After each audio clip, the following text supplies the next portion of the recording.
what is it that you're looking at in a house that's allowing you to be like, that's going to be a problem, or you need to think about these things? The statistic is 2035, which is essentially tomorrow. There'll be more people 65 and older than 18 and under for the first time in U.S. history.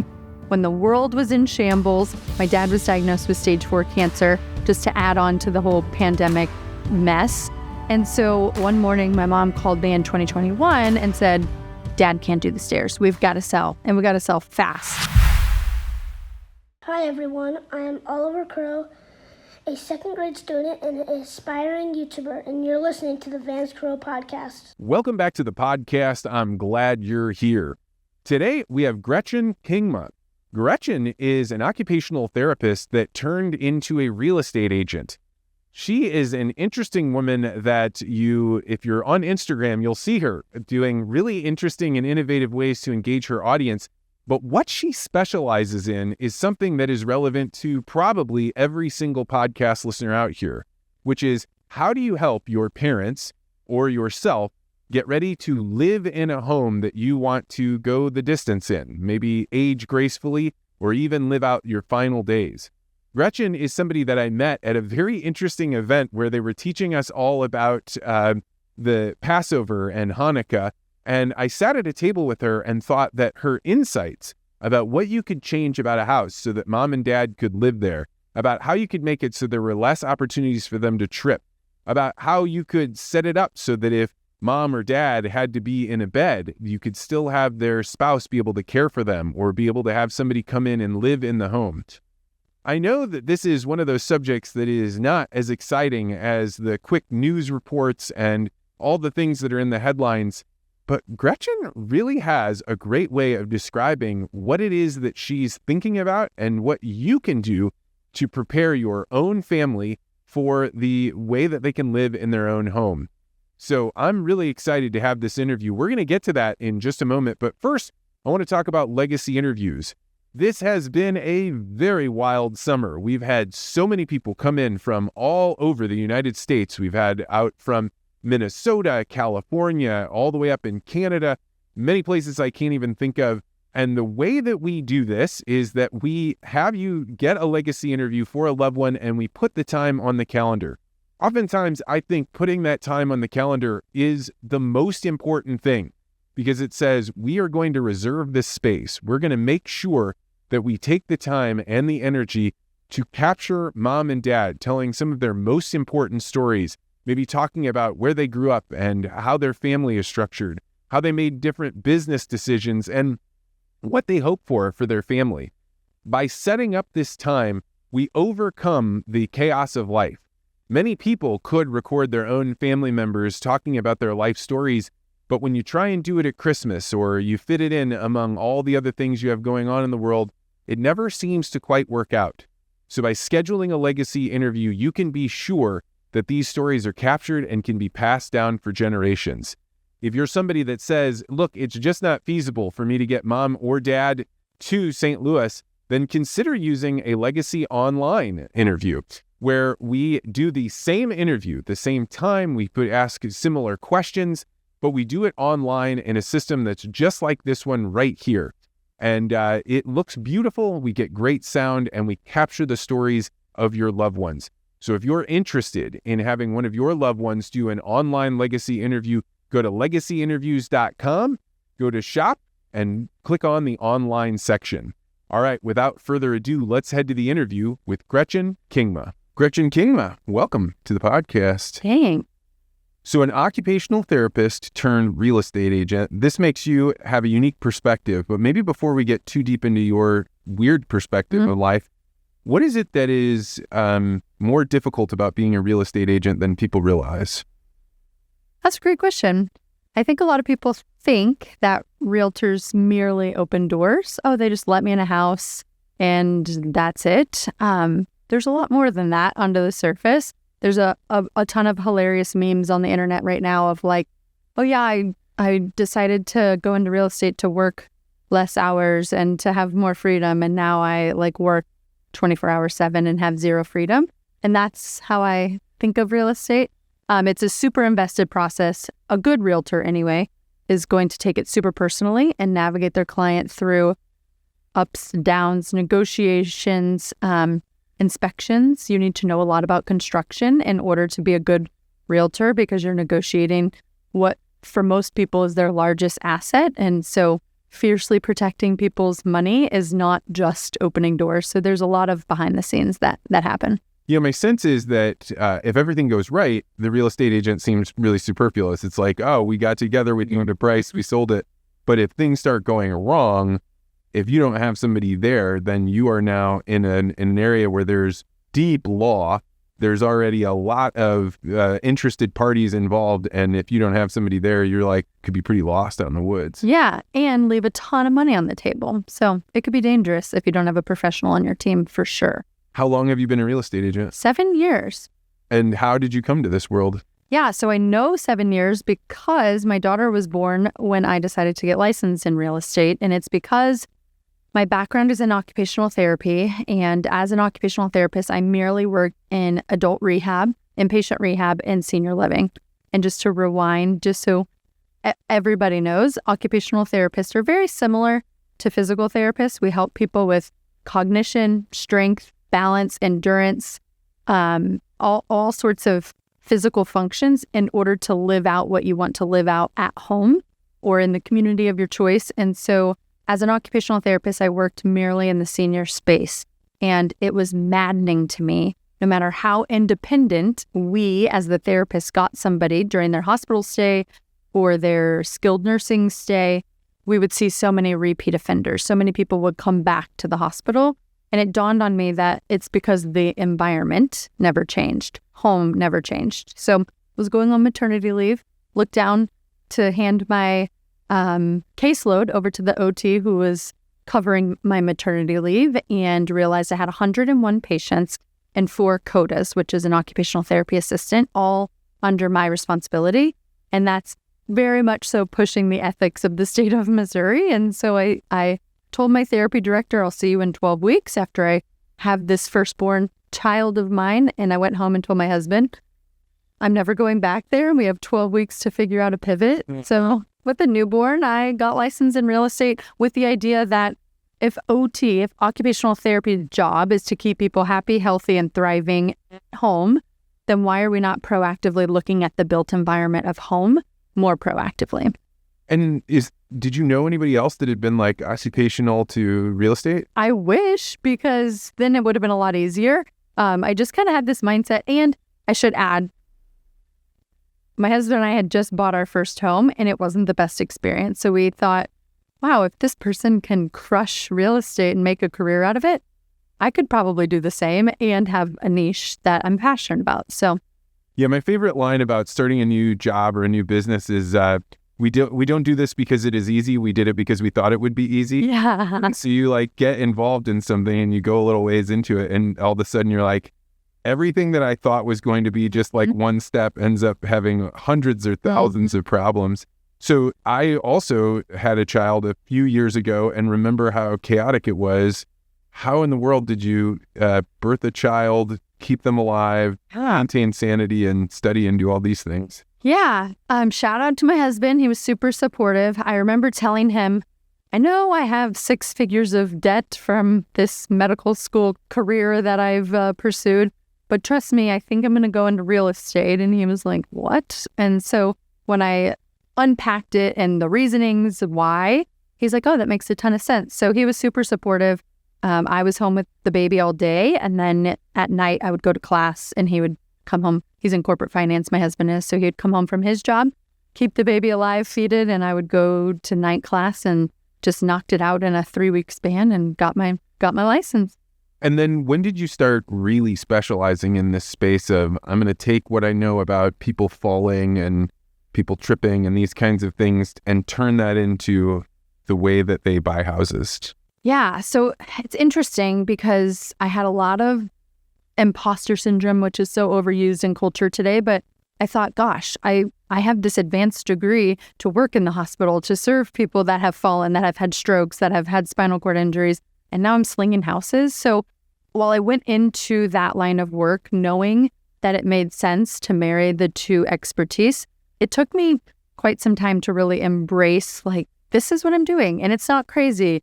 and this business has legs. And so while that was my initial reasoning, it was probably 4 years to really get the brand off the ground. Well, that's funny because I believe that when people do a really good introduction of themselves, the best introduction is a Venn diagram where you're like, I am this thing and I am this thing. And that overlap creates a story that another person can remember and see.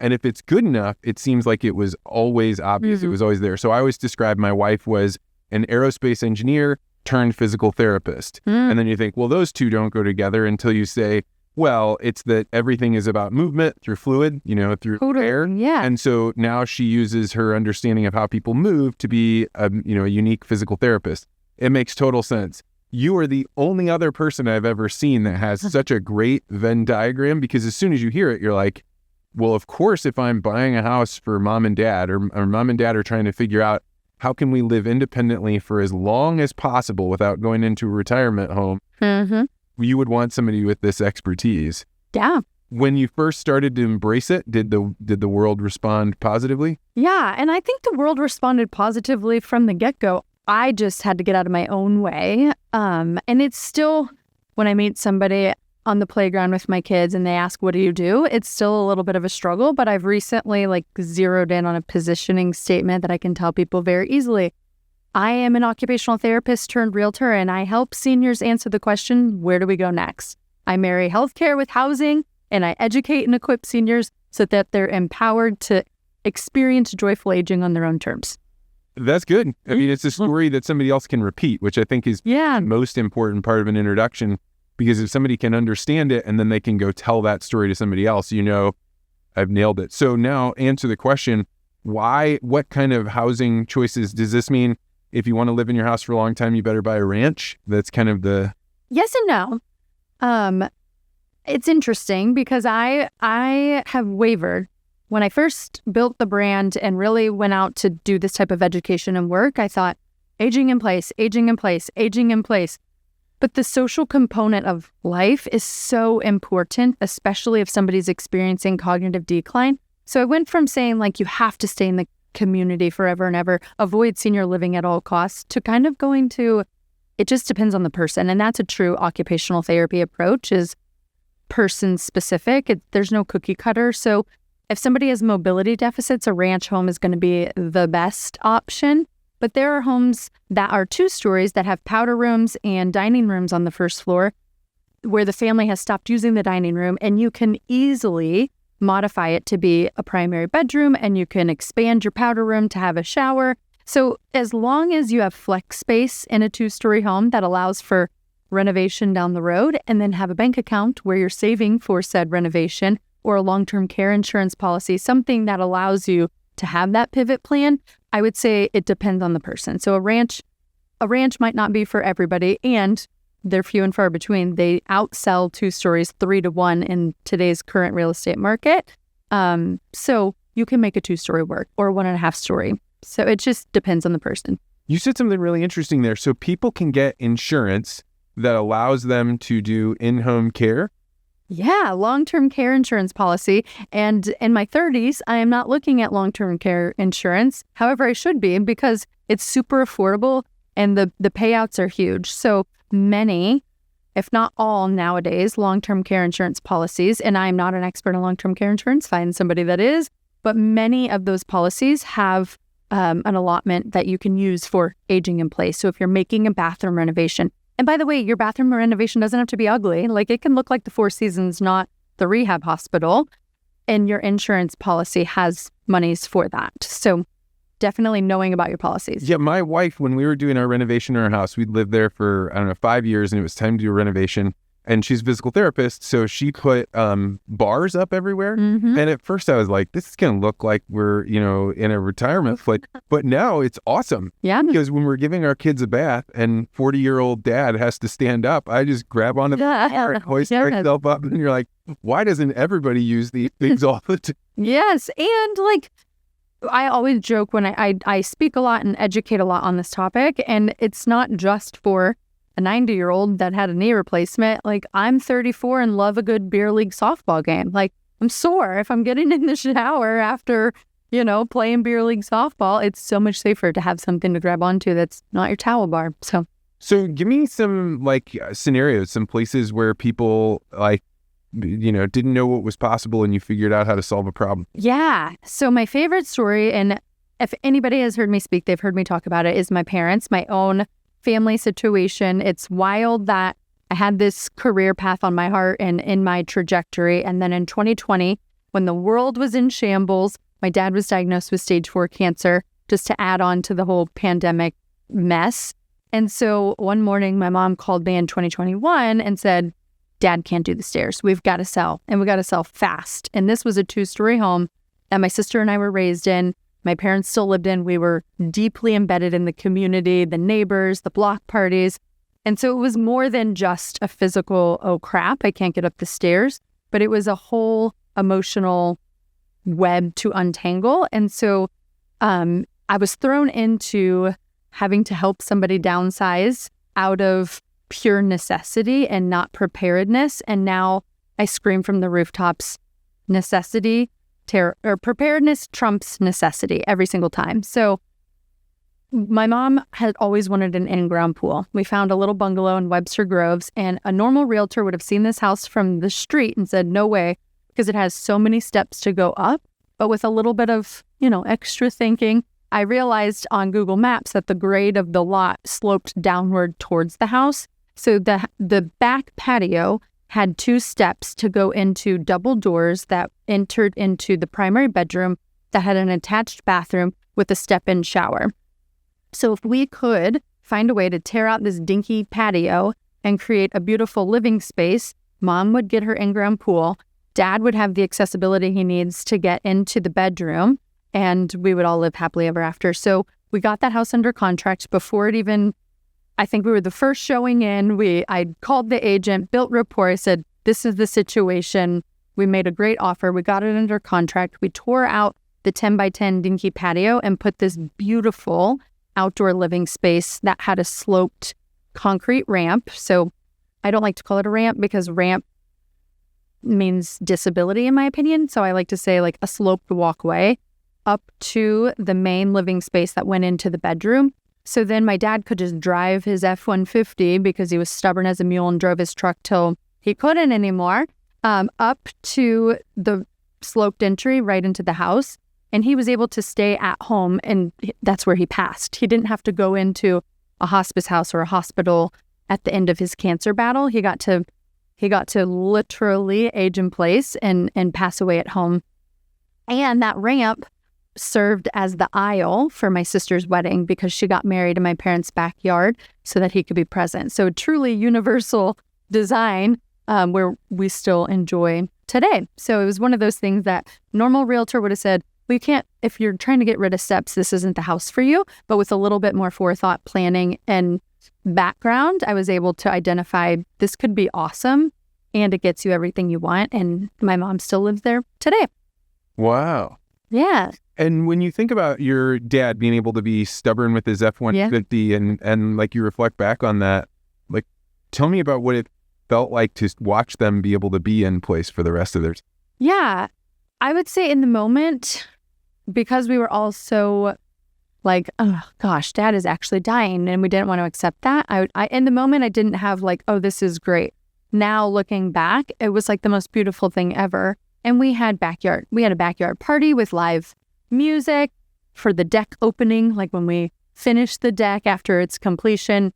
And Dad had all of his best friends. We've had crawfish boils in the backyard. We've had Cardinal watch parties. Was able to watch the Cardinals die a slow death in 2022, fall of 2022, when Pujols and Molina were in their last season. Sat out there. They have a TV on this wonderful deck that I speak of. But we were able to do all of those things with Dad in his final days. And so just a beautiful place to enjoy end of life. When people encounter you, do they know what skill set you're bringing to the table? How do people find you? So social media is a huge place for people to find me, as well as person-to-person referral. Last year, when looking back at my business, 98% of my business was sphere of influence referral. So a lot of word of mouth. So people that had been like, hey, mom and dad didn't know if they were going to be able to find a place, and then they found you?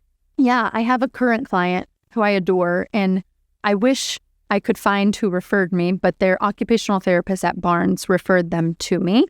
And so that's an example of another professional heard about what I'm doing, and they referred me. This is a family that lives in University City here in St. Louis in a 2-story brick colonial. Husband had a stroke following brain surgery, is now fully dependent and in a wheelchair, and they are having to check into a hotel once a week to get him bathed because they don't have a shower on the main floor.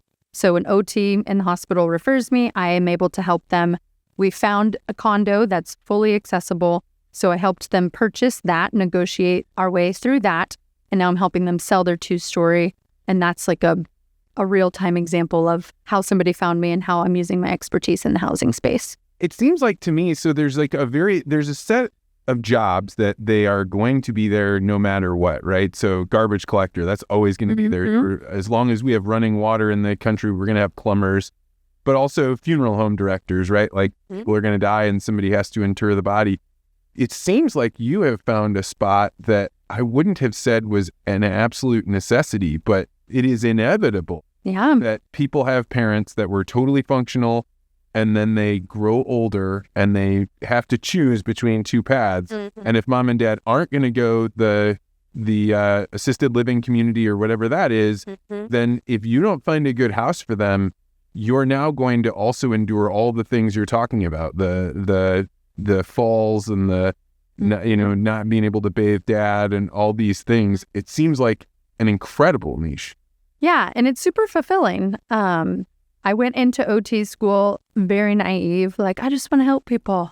And then we learned the business side of healthcare and the bureaucracy and the red tape. And so this allows me to actually help people and have a business and not be mandated by Medicare and insurance. Oh, yes. Yeah. I mean, right now, healthcare providers seeing 2 people at the exact same time, only being able to give certain types of therapy because this is what's allowed within the very narrow definition. So by being creative, you got to do what you're doing. Yeah. So you mentioned social media is a big thing for you. That's actually, so we met at a thing at the Gatesworth, which is a retirement community here in St. Louis, and they were doing a Hanukkah, like discussion and kind of like showing you how the whole Seder meal worked, and that was really fun. But then I followed you on Instagram, and your stuff pops up on my Instagram feed, like at the top. Yeah, I don't know what it is, but like I know. How in the world do you make the time to do that and be as creative as you are on there? Yeah, so great question. And working with my counselor simultaneously to not be on Instagram all the time because it does take away from my family. So it's a very natural place for me to connect with people because I use social media to be social. A lot of people use it to be consumers and just scroll, but I have met some great friends, which my husband will make fun of me. Oh yeah, you're internet friends. Oh yeah, I get made fun of it. In St. Louis who have gotten coffee downstairs at Coma because we met on Instagram. So I am an extrovert. I treat social media exactly as I would if I was at a cocktail party. Instead of consuming other people, I'm entering into conversation. I want to know what people are doing. I follow your stuff. I think what you're growing currently is really fascinating and something I wish we would have known about before my dad died, because I would have loved to have done a legacy interview. So I think it's coming from curiosity the same way as it is in relationship, finding out what people's pages are about, what do they stand for, and then sliding into their DMs and asking, hey, who are you? What are you about? How can I help you? Do we have any way to work together? Do you want to grab coffee and chat about it? So I just treat social media to be social and not a creepy consumer. Yeah, there's a huge amount of energy in your stuff. Like, how do you like sit down and plan these things out? That would make me sound so much more sophisticated if I had a content calendar that I planned and had a theme. That's not the case. I am very much a go type person. I think I probably have ADD. It's never been, diagnosed or prescribed anything, but I'm pretty sure I have ADD. And it's really just, I commit to post one time a day, every single day, don't miss a day. and it has to be focused towards my niche. So I will say to your earlier question about when you embraced OT and real estate on social media, if you scroll back a year and a half, it was very confusing. I was talking to my first-time homebuyer friends. I was talking to my downsizers. I was talking to seniors that maybe were moving into senior living. Now everything I post is towards the sandwich generation, because we're not going to find seniors on Instagram, but we're going to find that generation that has aging parents, and they also have kids that they have to care for. So they're caring for two generations, and they want to find engaging content on how to help mom and dad in an accessible way. So that's my target audience, and I'm just posting once a day towards that audience. I mean, that's it takes discipline to do that, right? Because we kind of have the natural sense. I'm an extrovert, probably yes, ADHD, whatever the difference is, but I can reach all these people. So why don't I try and do all things? And then a little bit later, you come back and you're like, nobody feels like this is their home. Everybody feels like this is a generalist, but it takes real discipline to say, this is exactly who I'm going to talk to in this medium. Yeah. And I'm sure you've heard it. Everybody's heard at some point, like the saying, if you speak to everyone, you sell to none. But if you speak to one, you sell to one. And I don't think I have data to show that has been true in my business. So I'm super passionate. And it takes not only discipline, but like a little bit of getting over your fear of, well, what if my best friend from high school that's selling her first-time homebuyer house that I helped her buy, what if she doesn't call me because I only work with seniors? And so getting over that fear of like, the relationships are deeper than the media I'm posting on Instagram, they will still come to me. And so once I got over that, I did see both my numbers on social and actual business grow. It's wild that you're saying this, because it really resonates with me. I have been like, oh, I live in St. Louis. I should be trying to get legacy interviews to people in St. Louis, because I look out these windows and I'm like, look, there's hundreds of thousands of people. But I was giving a talk at an ag credit conference just the other day. And these are all people that are doing succession planning. And so it's the parents and the kids that they're passing the farms down to. And these aren't like young kids. These are people in their 50s. Yeah. And it dawned on me, like, these are the people that are 80% of my customers, maybe 90%. And they come from farms or land owning situations, and they love their parents, and their parents want to pass the land down to their kids, and they want their kids and grandkids to be home with them. So I'm doing some ag advertising, I'm doing some with people in St. Louis, some with retirement communities. And I realized just recently, like, our niche, who we really do well with, are people that are in agriculture that are passing something down. And it's because of my background. Like, my background is in communications and in ag. And those are the two circles that... Yeah, that's your Venn diagram. That's exactly right. And then with legacy interviews, it makes the most sense, because there's something about those families that really, really care about the story about their farm and about how they got there and about what they believe in. And but it is really scary to do that, because you're sitting there being like, but there's an opportunity going right past me. Yeah, I feel that. So you mentioned that you give talks or you do education stuff. Tell me about this. Who are you talking to? Yeah, so I took a little bit of a hiatus. Once Dad died, so actually part of my career, I took a job with a tech startup out of New York City that was in the real estate space, and they wanted to build senior living in the home through a sale leaseback. So they were targeting seniors that lived in their home forever and ever and had a ton of equity, but they didn't want to move into senior living. And that was an eye-opening experience, because I got to work with brilliant people, and they're really good people. Yet in a startup, you have to do the things that your investors want you to do, and they didn't always align with where I wanted to go in my professional career. So when my dad was put on hospice, I quit that job altogether and stayed home and cared for him.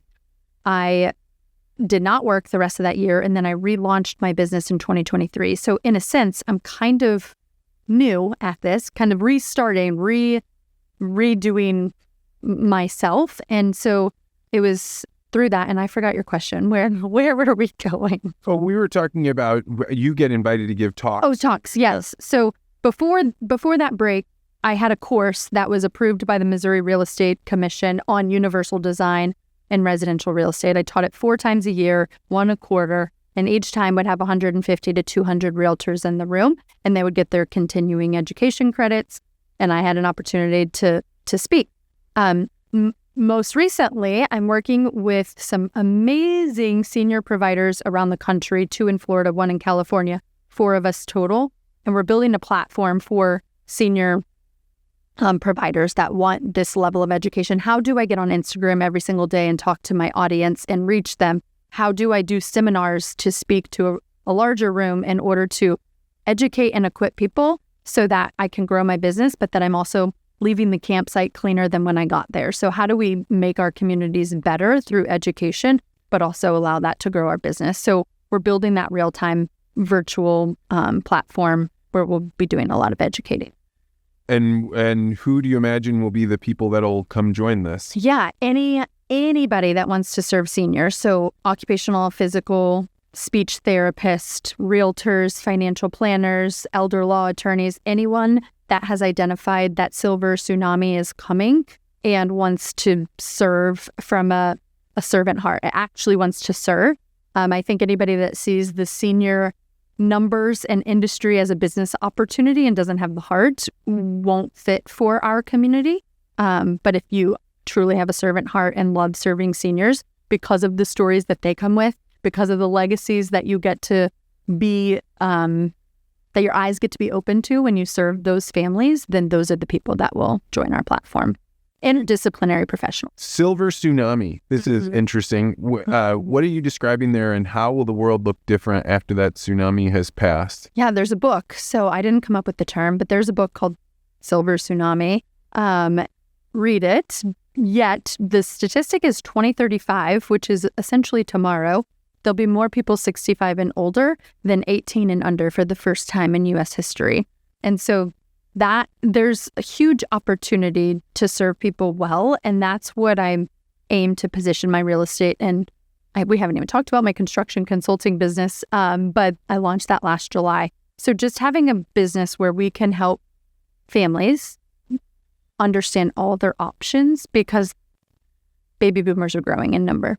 I knew that the numbers were changing, but so more than half of the population will be over the age of 65 by 2035. Yeah. That's an inverted pyramid. That seems very unstable. Yeah, and it's very unstable. And then you look at housing and you'll look at senior living. So just to break it down, this is what gets me out of bed every single day. Last time HUD did an announcement or a census on housing, they stated that current construction, built housing, existing housing in the U.S., less than 1% is accessible. Less than 0.2%, so it's like 0.15% is accessible for somebody with a mobility deficit. So if you use a walker, cane, or wheelchair, there's 0.15% homes existing in the U.S. that you wouldn't have to touch or do renovations. On the flip side, AARP, who everybody knows and loves as a wonderful resource, does a year-over-year study, and over 85% of seniors say that they want to stay in their homes. So you have these homes that seniors are living in, but they don't work for them. So there's a true housing crisis on the brinks, but most people our generation look at it as, oh, that's out there, but it's really coming tomorrow. And so what do you own a construction company, or? Yeah. So this is to create the sort of houses or modify the sorts? Yeah. So I own Custom Joy Construction with another occupational therapist that I met on Instagram. And we were talking about how we were so aligned. She comes from a design and construction background. I had the real estate background. And I was like, what part of the United States are you located in? I would love to connect. And she said, St. Louis, Missouri. And I was like, what? Me too. And so we launched our business July of 2023, started really consulting and doing accessibility consulting, giving people what we call an aging in place plan, a design for if they're already working with a realtor and I'm not the real estate professional, I can come on the team with the real estate professional, just like a home inspector inspects your home for the integrity of the home. I give reports and inspections on how you can plan for making this work forever and ever, or you can't plan for this and you should probably move on to the next opportunity. Oh, wow. Let's talk a bunch more about this, because what is it that you're looking at in a house that's allowing you to be like, that's going to be a problem, or you need to think about these things? Yeah. So we boiled it down. There's a committee of people that are all passionate about this. And Tiffany, my business partner on the construction side, started an organization called the Inclusive Design Alliance. And we started that maybe 5 years ago now. And we came up with a criteria working with architects, builders, OTs, PTs, realtors, a couple home health agencies, a bunch of stakeholders in the space. And we boiled down to what we call Universal Design Ready, UDR criteria. We presented this to the Governor's Council on Disability and Aging at the Capitol, and we got their stamp of approval to move it forward. And we're trying, it's an uphill battle, to work with Maris, which is our MLS. So when you go into Zillow, Realtor, Redfin to look for a home, they're getting their data from the MLS. That's the governing board of real estate listings. So we brought this to them, and they basically told us, not yet. They didn't say no, but they said not yet. So the 3 criteria that we would love to see in the MLS that makes it super simple for people to search are as follows. Number 1, 2 or fewer steps to enter a home.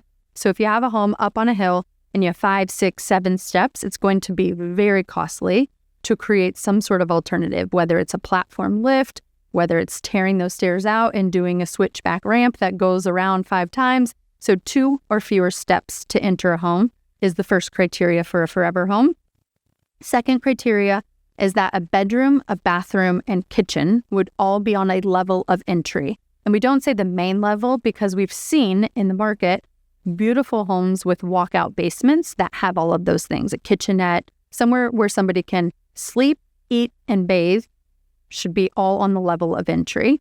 And then the third is 34 inches or greater hallways and doorways. 36 inches is ideal, but that's very much so only attainable when you're doing new construction or full remodels. If you're buying a 50s, 60s ranch in Crestwood, U City, etc., Creve Coeur, you're not going to be able to attain that 36 inches. So 34 would be ideal. So again, 34 inches, hallways and doorways, bedroom, kitchen, and bathroom on a level of entry, and 2 or fewer steps to enter. And what you're suggesting is if you were to make that a standard, then you'd be able to go on Zillow and be like, I want to click on the ones, only show me the ones that mom and dad are going to be able to live in for the next 20 years. Yeah.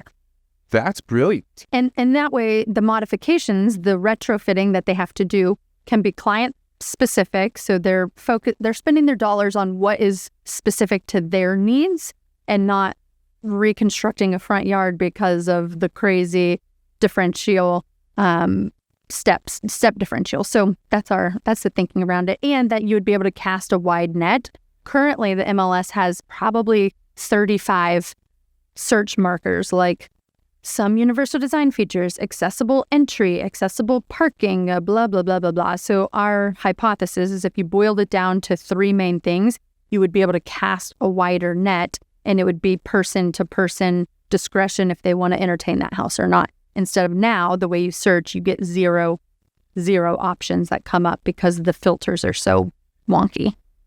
So if somebody is working with their parents, they know, hey, something's gotta change because right now mom is taking care of dad and he's 200 and some pounds and mom's 110 pounds. And what is the conversation that they have just before they find you or they start talking with you? The unfortunate thing is that 9 times out of 10, we find the conversation is sitting in a hospital bed because someone fell and broke a hip. Many families are not having a proactive conversation about this. Yeah, we're not having it at my house. Like there's no to talk to your dad. Well, it is until it's a problem. And I think that's our parents' generation. It's just really hard to talk about hard things, and so I offer a ton of educational opportunities where, again, on Instagram, I'm marketing those to the sandwich generation, the people my age that still have dependent children who we care for and feed and pay for and take places. But we also have our parents that we have to check in on and sometimes feed and care for and, get bathed. And so really just offering free strategy sessions, free seminars. I'm starting one in the fall called the Downsizers Club to try to appeal to more proactive, the 60-year-olds that are playing pickleball every day. Like, it's okay for you to talk about downsizing. You'll actually, research shows, have much more longevity and quality of life if you do it now when you're in good health than if you wait until you're bedside in the hospital because of a broken hip. So I would say 9 times out of 10, it's reactive, but I love a good proactive family. So when, if somebody's listening to this and they have their parents and they're thinking, an ounce of prevention will be worth 10 pounds of cure later, what age do you think start talking to your parents about this? You mentioned 60? Yeah, I think if somebody has health background, the sooner the better. 55, 60. If somebody has diabetes that maybe they weren't the best at maintaining, no judgment at all, just it is what it is. They have neuropathy that they're working with every single day that they don't realize puts them at a super high risk for falls. And so it depends. Again, it's not a black and white answer, but typically by the time somebody is 60, you should definitely be thinking about your real estate plan. That doesn't mean you have to move when you're 60, but you should have a plan. If X, then Y, then Z, so that your children can help you get there and you're not implementing a plan that doesn't exist out of sheer necessity when the oh crap moment hits. So tell me about this, the talk that you're preparing to give, the one that you're setting up for people, the downsizing. How is that different than like, hey, get rid of your stuff and move into a smaller apartment or something? Yeah, so I feel, and maybe I'm wrong, but just my personal opinion is that I feel like community is on the rise. I think that is coming out of COVID where we were all in isolation.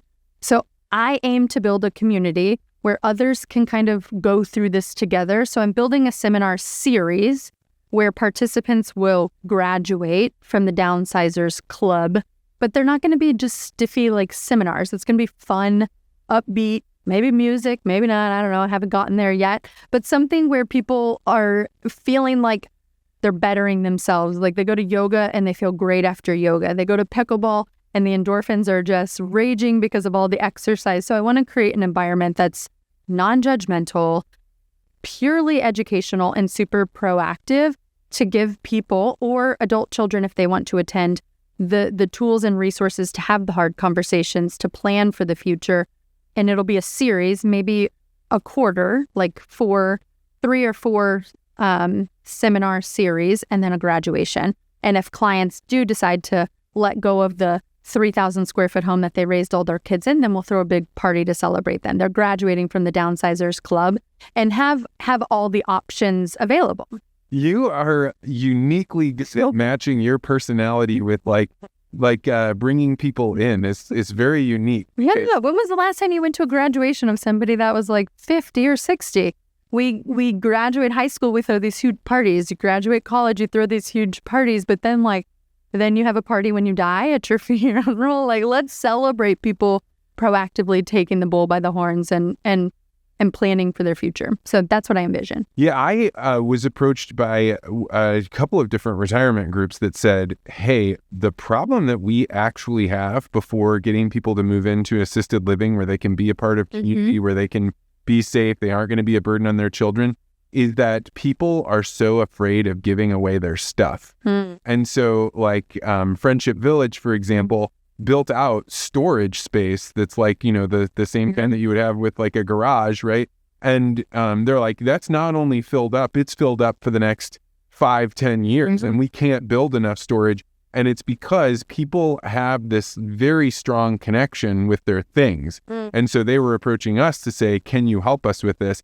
And I think that a lot of what is going on with people storing their energy in objects is that those objects are as close as they have to the stories of their life. And so by telling the stories of your life, like going back and expressing, hey, this is what these medals were about, or this hutch came from somebody, further back in our family, by being able to articulate those stories, you're then able to convert this knowledge into wisdom and start moving towards another phase of your life. And it sounds like that's what your graduation is doing. It's helping people figure out, how do I turn that page so it's not something I'm dreading, but it's something that I'm progressing forward with. Yeah, exactly. And a side note there, which you didn't ask, but my husband and I are also real estate investors, and there is a ton of opportunity. I know a lot of your listeners are landowners.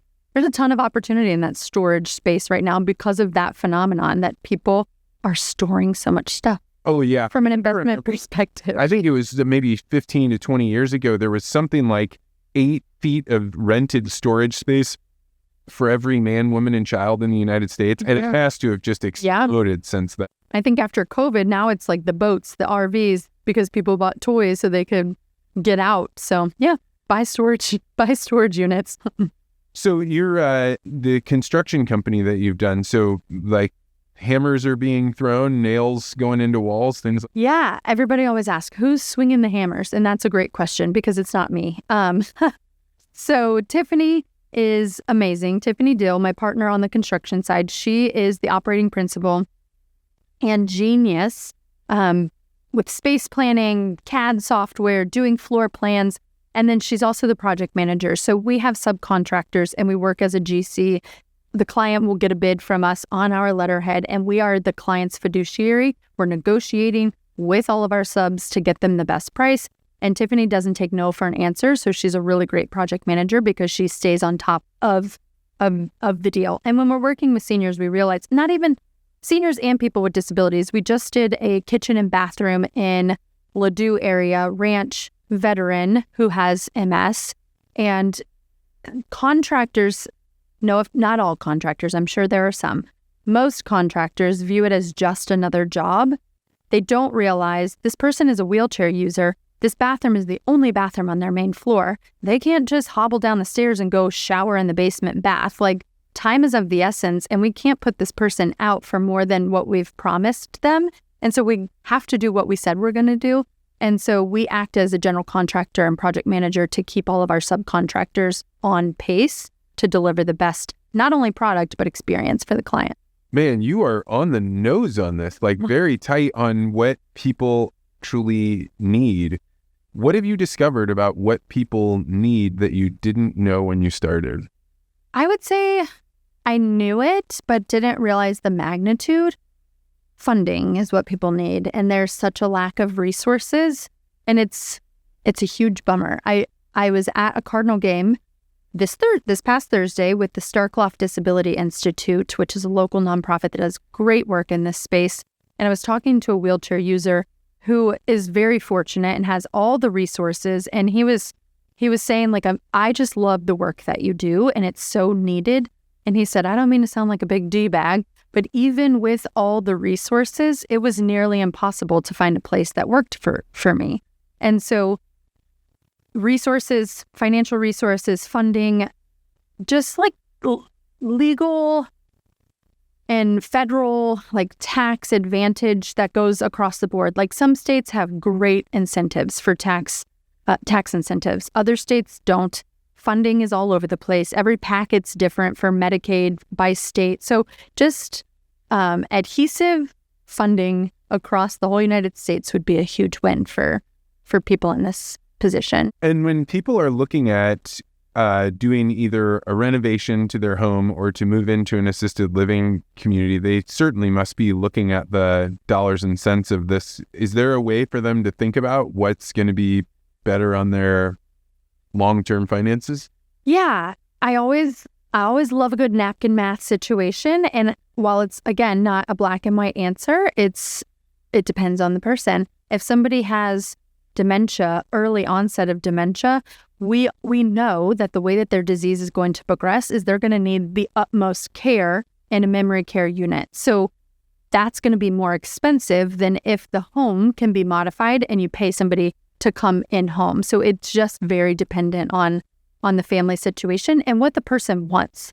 If their goal is to stay at home, then what could we do? A one-time renovation of $75,000, $90,000 might be more economical than moving into the most expensive senior living community in St. Louis and paying somebody private duty on top of that. It just depends. And are people also then putting in like living quarters for people to come in and stay with them for a little while? Yeah, it's interesting because local municipalities in St. Louis, for those that don't live in St. Louis, is so bizarre in the sense that we have a million different municipalities as far as governing bodies.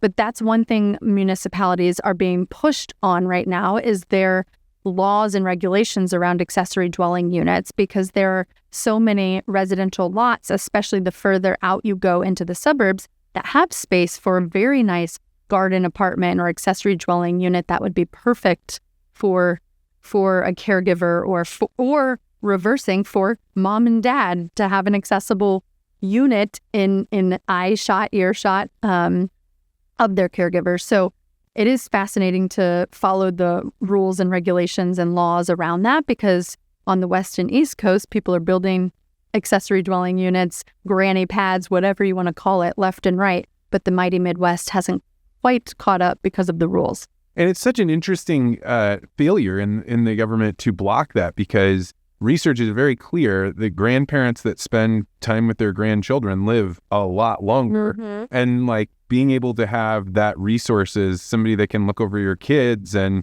tell them stories and all of those things. We have one house in my neighborhood that has that. And you can tell like the relationship with the kids and their grandmother is something you can only have if you are living together. Yeah, go to Europe and that's how every family lives, and that's how they've always lived. So it's very interesting. Yeah. And people that are building like the, proverbial McMansions, those seem to still be going up quite a bit. Do you foresee that to change? Because that's the generation, the people that are building them are 55 years old. Yeah. You're talking about 60 being, start thinking about it.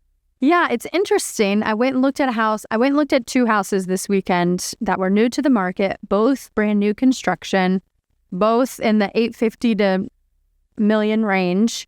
Both in the central corridor here in St. Louis, so very desirable neighborhoods. One was a ranch, one was a 2-story with many, many, many steps. I made an Instagram video, it's going to go live today, about how you could make the one with many, many steps accessible forever and ever. And I don't understand why it takes me to point that out to a builder. They're the expert. If a builder would just have a plan when they build those McMansions to put 2 closets on top of each other, you have a built-in elevator shaft, and then you can mark it in your materials. Residential elevators are no more, it sounds like a ton, but if you're planning over 10 years, $50,000 max, you can get a nice one for $35,000. You can still build the McMansion, just be proactive about having a flex space on the main floor, having two or 3 if you want to go to the basement, closets all on top of each other, and that's going to become your elevator. There are ways to still build the McMansion and be proactive, but many people aren't. Oh, that's brilliant, right? That's like even those small things that even if you don't use them, then they're great closet space. Yeah. And then on top of that, they're even increase your resale, because now you can say, oh, by the way, the number of people that can move in here goes way up because the disability won't keep them. Yeah. So if people are out in the world and they are interested in finding out more about how they can either redo their house for parents or look at going into real estate, how would they find you? Yeah, so I have a website, www.empoweredhomes.com. No crafty spelling, exactly how it sounds, empoweredhomes.com. And then I'm super active on Instagram, just at the homegirl GK, which is my initials, Gretchen Kingma. Well, Gretchen Kingma, thank you so much for coming on today. Thanks for having me. It's been a lot of fun.